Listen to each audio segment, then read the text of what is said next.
Hello students, very good morning to all of you. Welcome to TSN School class 12 subject physics and chapter number 12 atoms, जिसका part number क्या है आपका 2। आपका topic क्या है electron orbits, जिसमें हम फाइंड आउट करेंगे इलेक्ट्रॉन की एनर्जी। ठीक है, अब जो न्यूक्लियस होते हैं, न्यूक्लियस में क्या होते हैं आपके प्रोटॉन और न्यूट्रॉन, उसके चारों जो ऑर्बिट्स में जो इलेक्ट्रॉन्स मूव करते हैं उसकी एनर्जी हमें फाइंड आउट करनी है। तो उसमें क्या होती है आपकी फोर्सेस होती हैं, एक सेंट्रीपिटल फोर्सेस और एक होती है इलेक्ट्रोस्टैटिक फोर्स। तो जो Fc है वो आपका क्या है सेंट्रीपिटल फोर्स, और जो Fe है वो आपकी क्या है इलेक्ट्रोस्टैटिक फोर्स। ठीक है, तो फोर्स F का इजिकल्स टू का क्या फॉर्मूला क्या होता है 1/4πε0 Q1 into Q2 upon R square. Between two charges is force is directly proportional to between two charges and indirectly proportional to square of the distance. ठीक है, तो वही है Q1 into Q2 upon R square. अब यहाँ पे आपका क्या है, आपका सेंट्रीपिटल फोर्स और जो इलेक्ट्रिकल फोर्स होगी वो दोनों इक्वल होंगी। सेंट्रीपिटल फोर्स यानी कि आपका जहाँ इलेक्ट्रॉन मूव कर रहे हैं ऑर्बिट में, जो इलेक्ट्रॉन मूव कर रहे हैं, मूव करेगा कि नहीं, वहाँ पे क्या होगी आपकी काइनेटिक एनर्जी होगी। ठीक है, तो यहाँ पे जो सेंट्रल पिटल फोर्स का जो फॉर्मूला आएगा वो आपका क्या आएगा mv² अपॉन आर, जहाँ v आपकी क्या वेलोसिटी है, हमें इसी v² की वैल्यू हमें फाइंड आउट करनी है। तो v सेंट्रीपिटल फोर्स का जो वैल्यू आएगा वो कितना आएगा mv² upon R equals to F electrostatic force की जगह हम क्या लिखेंगे 1/4πε0 Q1 इंटू Q1 और Q2 की जगह हमने क्या रख दिया E इंटू ई, क्योंकि ये भी क्या आपके चार्ज है अपॉन आर स्क्वायर। ठीक है, अब देखिए यहाँ से अगर हम v² की वैल्यू फाइंड आउट करते हैं तो v² इजिकल्स टू क्या आएगा 1/4πε0 E² इंटू आर आपका क्रॉस मल्टीप्लाई में ऊपर चला जाएगा, और जो mv² के साथ था आपका एक r² नीचे ही है, जो mv² के साथ m था वो भी m क्या आ गया नीचे, एक r से एक r आपका कैंसिल हो गया। तो यहाँ से v² की वैल्यू जो निकली आपकी वो क्या निकली 1/4πε0 E² अपॉन m। ये आपकी v की स्क्वायर की वैल्यू आ गई। अब हमें क्या चाहिए total energy of the electron in orbit. Orbit में क्या करेगी टोटल एनर्जी आपकी करेगी इलेक्ट्रॉन इन ऑर्बिट में टोटल एनर्जी, जो कि काइनेटिक एनर्जी और पोटेंशियल एनर्जी। ऑर्बिट में क्या करते हैं इलेक्ट्रॉन्स मूव करते हैं, यानी कि मूव करें यानी वहाँ पे क्या होगी काइनेटिक एनर्जी भी होगी और क्या होगी प्लस पोटेंशियल एनर्जी। तो उसको हम क्या बोलेंगे total energy of the electron in orbit equals to kinetic energy plus potential energy. अब हम काइनेटिक एनर्जी को अलग से फाइंड आउट करेंगे और पोटेंशियल एनर्जी को फाइंड आउट करके दोनों को वैल्यूज को क्या कर देंगे ऐड कर देंगे। तो काइनेटिक एनर्जी इजिकल्स टू क्या होती है हाफ mv² हाफ m, और जो हमने v² की वैल्यू ऊपर फाइंड आउट करी है तो वहाँ पे उसकी वैल्यू हमने सब्स्टिट्यूट कर दी 1/4πε0 E² upon m r। m से m कट हो गया तो आपकी काइनेटिक एनर्जी कितनी निकली E² upon 4 into 2 8πε0 r। Okay, अब हमें potential energy v into Q होती है, ठीक है ना, और v आपका क्या है e के इक्वल e अपॉन 4πε0 r, और q तो आपका है ही इलेक्ट्रॉन, वो चार्ज आपका किसका आएगा इलेक्ट्रॉन का चार्ज आएगा, और जो v में आएगा वो प्रोटॉन का चार्ज जो कि पॉजिटिव होगा e अपॉन 4πε0, और q आपका इलेक्ट्रॉन का चार्ज यानी कि माइनस ई, तो e इंटू ई यानी कि माइनस के E² upon 4πε0 r। Kinetic energy निकली आपकी E² अपॉन 8πε0 r, और जो पोटेंशियल एनर्जी वो निकली वो आपकी निकली माइनस के E² अपॉन 4πε0 r। अब जो टोटल एनर्जी आएगी वो आपकी क्या आएगी potential energy plus kinetic energy, दोनों की वैल्यू हम यहाँ सब्स्टिट्यूट कर देंगे। काइनेटिक एनर्जी क्या होगी E² upon 8πε0 r plus minus के E² अपॉन 4πε0 r। अब देखिए एक तरफ आपका 8 है और एक तरफ 4 है, तो इसको भी 8 बनाने के लिए ऊपर नीचे हमने क्या कर दिया 2 से मल्टीप्लाई कर दिया, तो हमारा जो एलसीएम की जो डिनोमिनेटर की वैल्यू आएगी वो दोनों सेम आ जाएगी, तो इससे एलसीएम लेना इजी हो जाएगा। तो पहले तो उसको हमने ओपन करके माइनस बाहर कर दिया E² upon 8πε0 r minus 2 E² upon 8πε0 r। आपका एलसीएम क्या आया 8πε0 r। ठीक है, तो यहाँ से बचेगा E² और यहाँ से क्या बचेगा माइनस के 2E², माइनस के 2E² में से E² जाएगा तो माइनस का E², तो टोटल एनर्जी इजिकल्स टू क्या निकली माइनस के E² अपॉन 8πε0 r। ठीक है, r नहीं r ही है आपका, r² नहीं है, कट कर देना इसको। ठीक है, तो ये जो माइनस का साइन इंडिकेट क्या कर रहा है कि minus sign indicate that electron is bound to nucleus. जो इलेक्ट्रॉन्स हैं वो न्यूक्लियस में क्या है, बाउंड है। Electrons is bound to nucleus, ठीक है। अब आपका जो थर्ड मॉडल आता है Bohr's model of hydrogen atom. Bohr's का मॉडल निकालते हैं हाइड्रोजन एटम। सबसे पहले किसका मॉडल आया था, थॉमसन ने कहा था कि जो न्यूक्लियस में प्रोटॉन और न्यूट्रॉन होते हैं, जो इलेक्ट्रॉन होते हैं वो भी एम्बेडेड होते हैं वाटरमेलन की तरह, लेकिन वो रॉन्ग थे क्योंकि इलेक्ट्रॉन्स क्या होते हैं न्यूक्लियस में अंदर एम्बेडेड नहीं होते हैं। फिर आपका आया किसका मॉडल, रदरफोर्ड का मॉडल, जिसने गोल्ड फॉइल पे अल्फा पार्टिकल की स्कैटरिंग कराई। उन्होंने कहा कि कुछ अल्फा पार्टिकल सीधे ही गोल्ड फॉइल को सीधे निकल जाते हैं, यानी कि वहाँ एम्प्टी स्पेस था। कुछ क्या होते हैं एंगल्स बनाते हैं, डेविएशन बनाते हैं एंगल्स पे, और कुछ क्या होते हैं न्यूक्लियस की तरफ जाते ही नहीं है। न्यूक्लियस में जो मीडियम होता है वो डेंस होता है, वापस वहीं से रिट्रेस हो जाते थे। तो इसका मतलब था कि जो इलेक्ट्रॉन्स हैं वो रिवॉल्व तो कर रहे हैं ऑर्बिट में, लेकिन उनकी एनर्जी क्या हो रही है, वहाँ पे लूज़ हो रही है। लेकिन ऐसा नहीं था, क्योंकि एनर्जी अगर लूज़ हो रही है तो लूज़ होते होते वो कम हो जाएगी, बिल्कुल ही ज़ीरो हो जाएगी, जिससे कि वो न्यूक्लियस के पास आ जाएंगे। ऐसा पॉसिबल ही नहीं था। फिर उन्होंने बोर का मॉडल आया। बोर ने यानी कि क्लासिकल बोर कंबाइंड क्लासिकल यानी कि थॉमसन की और रदरफोर्ड की थ्योरी को कंबाइन करके ही हमने क्या किया, क्लासिकल बोला उसको। और एक आपकी आती है प्लैंक्स कंसेप्ट, जिसको हमने बोला अर्ली क्वांटम कंसेप्ट, यानी कि classical Bohr model, Rutherford model, Thompson model and empty quantum concepts, तीनों को मिला के उन्होंने एक theory the, give theory in a form of 3 postulates. इसके उन्होंने 3 पॉस्टुलेट्स निकाले, जिसमें फर्स्ट पॉस्टुलेट आपका क्या था, पॉस्टुलेट ऑफ बोर मॉडल्स के जो पॉस्टुलेट्स थे, जिसमें फर्स्ट पॉस्टुलेट क्या था आपका कि according the bore energy atom consists at a central core called nucleus in which entire the charge and almost entire mass of atom.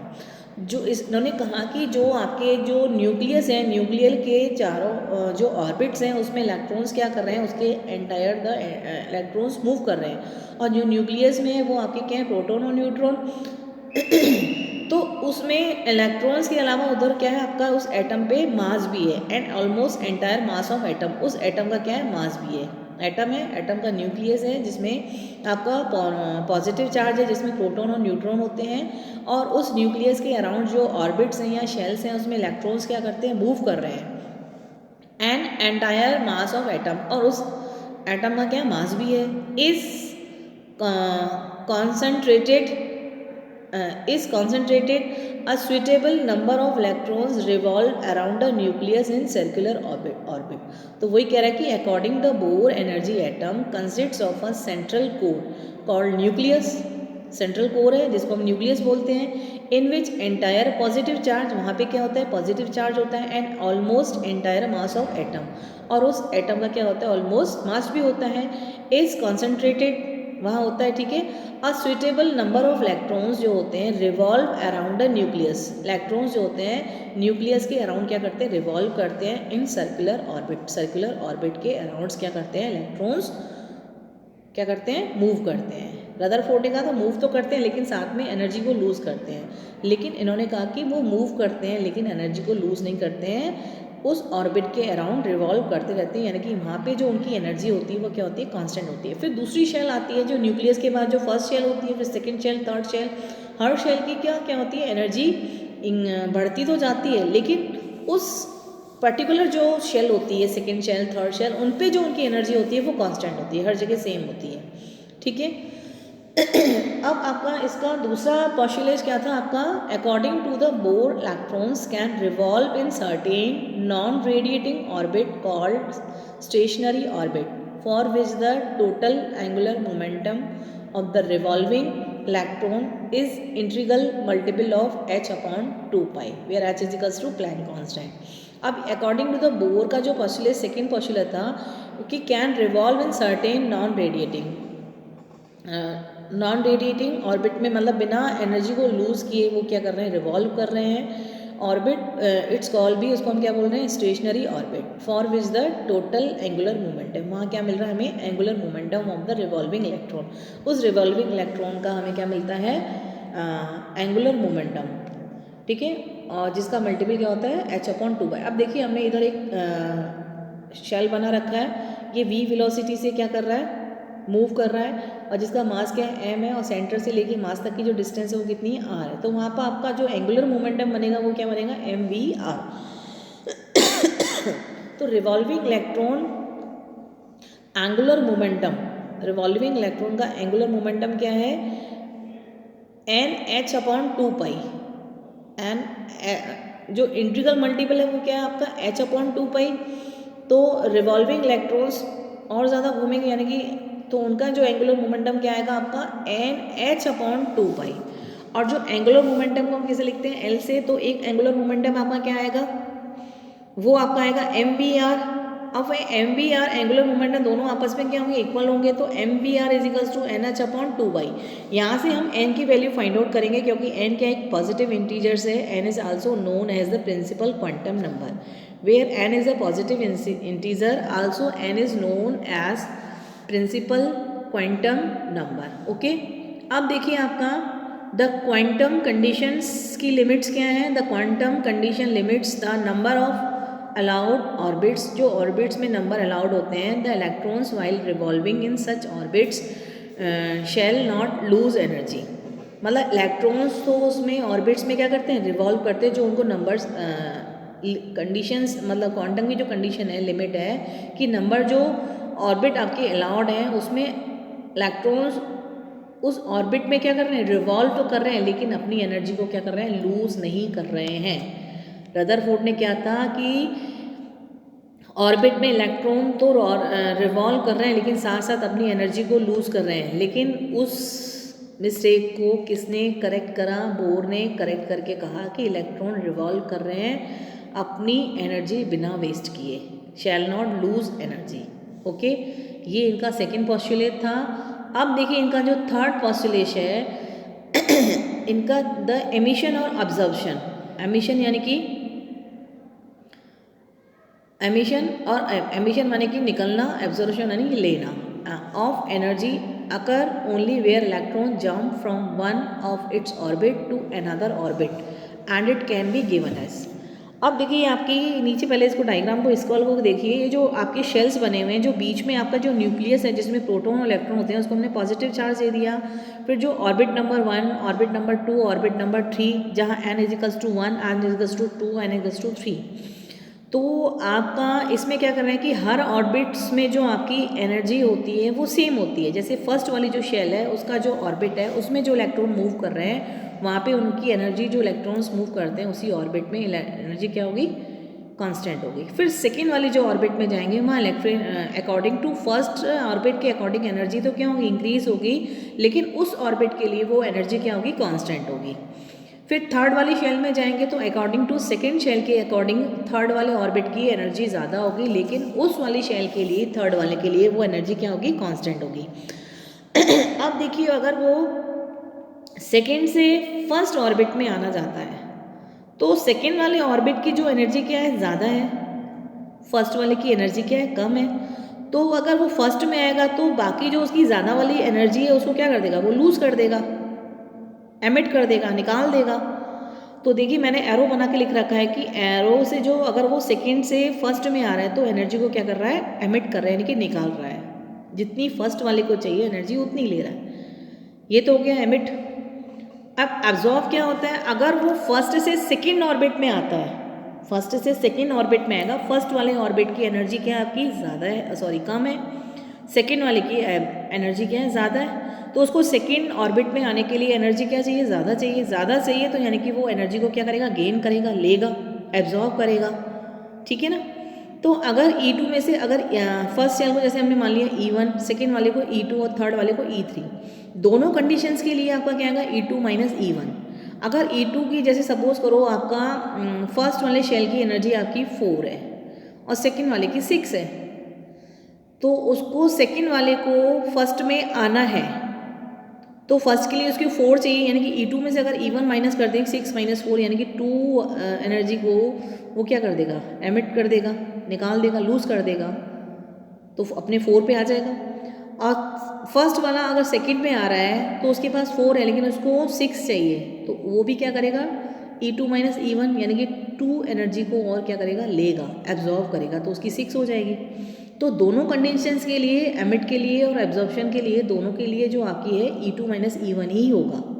ठीक है, तो ऊपर हमने यही लिख रखा है, देखिए आप इसको पढ़िए थर्ड पोस्टुलेट को, द एमिशन और एब्जॉर्प्शन, चाहे एमिशन हो या एब्जॉर्प्शन हो, of energy occur only when electrons jumps from one of its orbit to another orbit and it can be given as, चाहे एमिशन हो या एब्जॉर्प्शन हो, इलेक्ट्रॉन अगर एक ऑर्बिट से दूसरी ऑर्बिट में जाते हैं तो it can be given as, उसको हम किस तरीके से लिखते हैं, E2 minus E1 is equals to H new.